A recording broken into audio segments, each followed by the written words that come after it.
ఇది వచ్చేసి ట్రెండింగ్లో ఉంది కదా మధుబాల నెక్, అదే డిజైన్ చేస్తున్నాను. నెక్ వచ్చేసి 5 తీసుకున్నాను. మధుబాల షేప్ కోసం 11 ఇంచెస్ తీసుకున్నాను. రిస్క్ అంతా ఈ షేప్ గీయడంలోనే ఉంటుంది. ఈ షేప్ గీసేస్తే అయిపోయినట్టే, చాలా సింపుల్.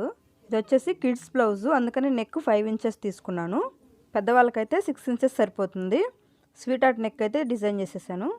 కట్ చేసుకున్న తర్వాత హార్ట్ షేప్లో ఒక పీస్ వస్తుంది కదా, ఆ పీసు కాంట్రాస్ట్ కలర్లో ఉన్న వేరొక మెయిన్ క్లాత్ మీద అడ్జస్ట్ చేసి స్టిచ్ వేసుకోవాలి.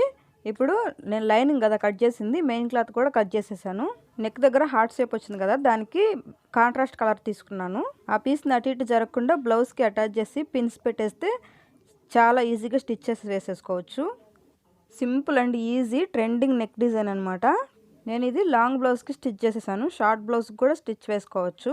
శారీకి కాంట్రాస్ట్లో ఇస్తారు కదా బ్లౌజ్ పీసు, అలాంటి శారీస్కి అయితే ఈ నెక్ బాగా సూట్ అవుతుంది. అంతే, చాలా